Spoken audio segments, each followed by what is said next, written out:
Mains point of వ్యూలో మిమ్మల్ని అడిగేటటువంటి directive keywords అంటే వాటిని మనం ఏమనొచ్చు అని అంటే సూచనాత్మక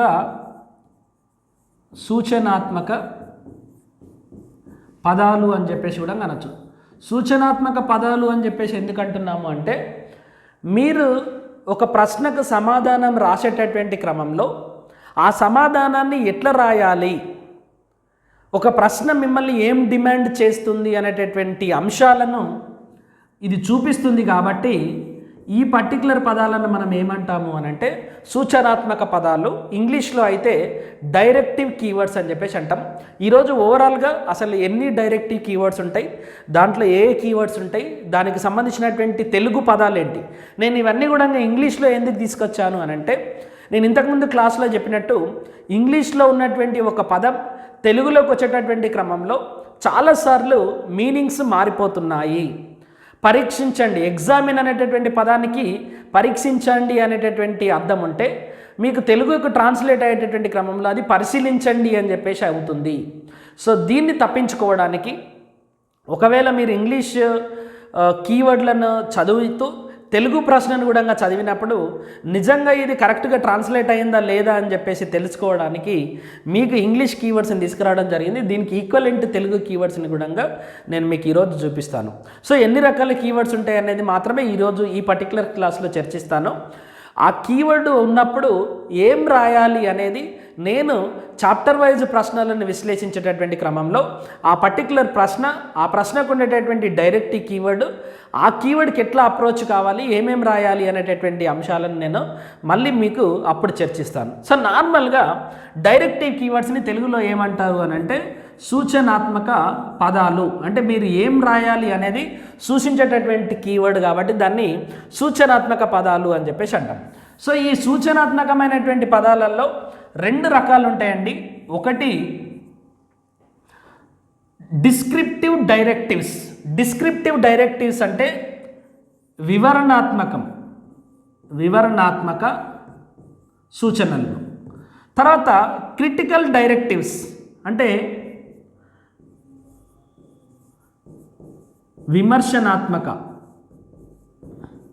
విమర్శనాత్మక లేదా విశ్లేషణాత్మక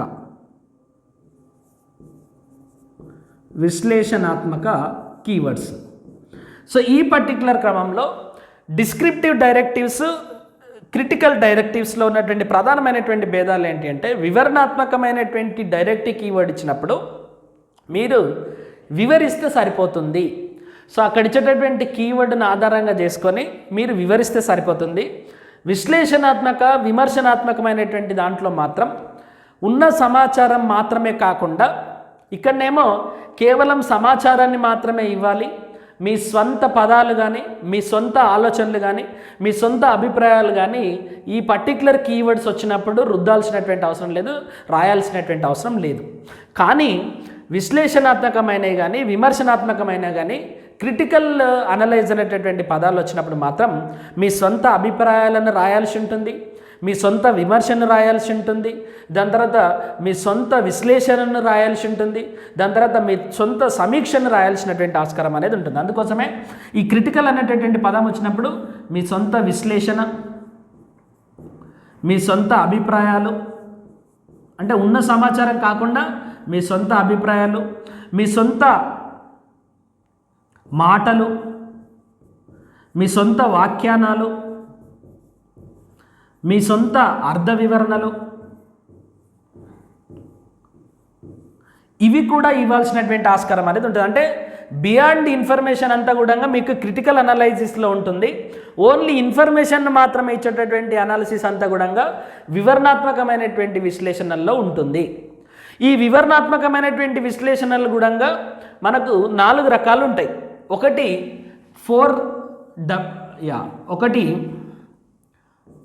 4W అండ్ 1H. సో ఏదైనా ఒక ప్రశ్న గురించి మిమ్మల్ని వాట్ అని చెప్పేసి అడగొచ్చు, వేర్ అని చెప్పేసి అడగొచ్చు, హౌ అని చెప్పేసి అడగొచ్చు. ఇది మెయిన్స్ పాయింట్ ఆఫ్ వ్యూ కాబట్టి మీకు రెగ్యులర్గా అడిగేటటువంటి ప్రశ్నలు వాట్ అనేటటువంటి కీవర్డ్ ఇస్తాడు లేదా హౌ అనేటటువంటి కీవర్డ్ ఇస్తాడు.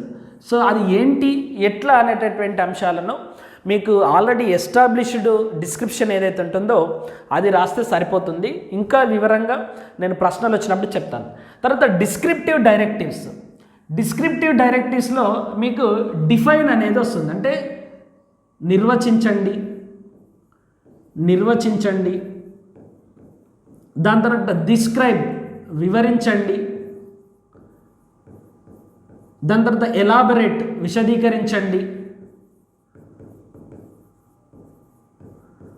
ఎక్స్ప్లెయిన్ అగైన్ వివరించండి, ఎక్స్ప్లోర్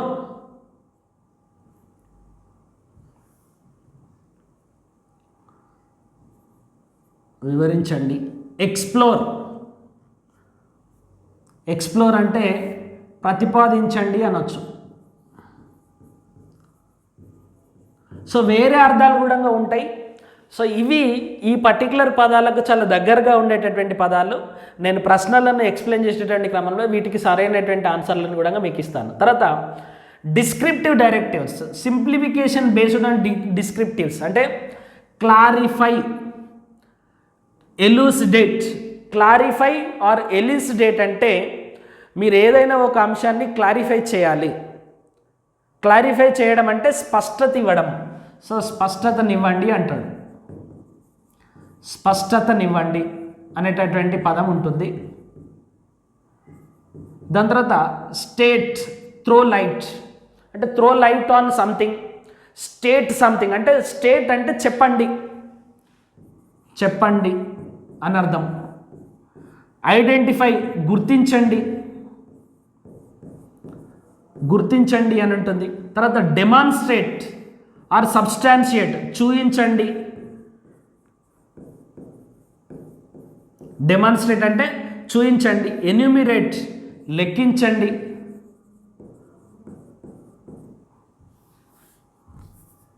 తర్వాత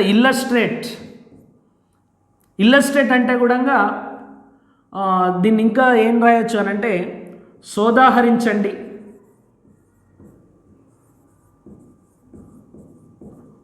అవుట్లైన్, మీరు అవుట్లైన్ అంటే ఉన్నటువంటి అంశాన్ని దీన్ని తెలుగులో ఏమంటారు అని అంటే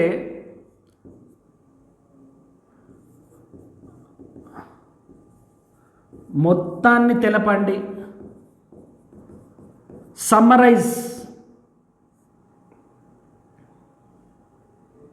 సమ్మరైజ్ అనేటటువంటి పదం ఎప్పుడు వాడతారు అని అంటే సపోజ్ ఒక చట్టం ఉందనుకోండి, ఆ చట్టాన్ని మొత్తాన్ని కూడా సారాంశాన్ని రాయమన్నప్పుడు సారాంశం వివరించండి.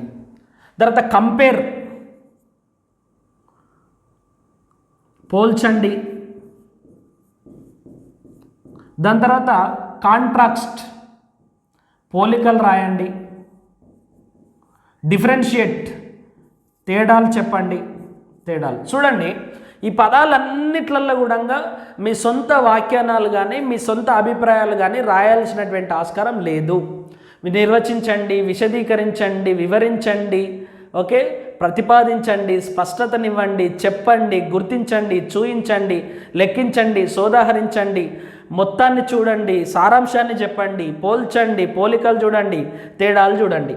ఇవన్నీ కూడా మరి ఏదైతే ఇన్ఫర్మేషన్ ఉందో, ఏదైతే సమాచారం ఉందో ఆ సమాచారాన్ని మాత్రమే రాయాలి, ఆ సమాచారాన్ని మాత్రమే ఎక్స్ప్లెయిన్ చేయాలి.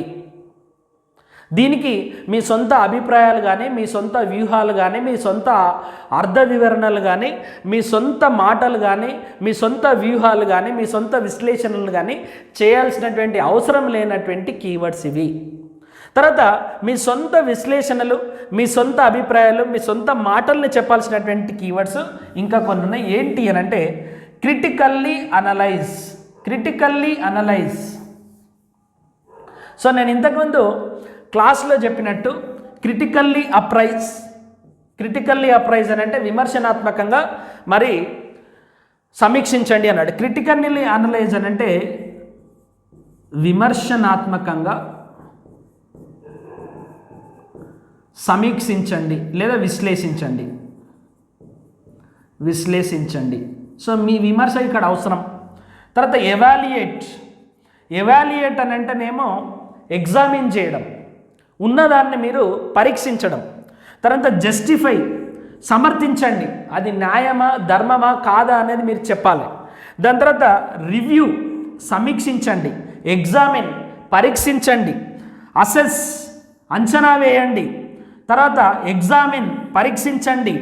కమెంట్, మీరు కమెంట్ చేయండి. ఇవన్నీ కూడా మీ సొంత విశ్లేషణలను రిక్వైర్ చేసేటటువంటి అంశాలు.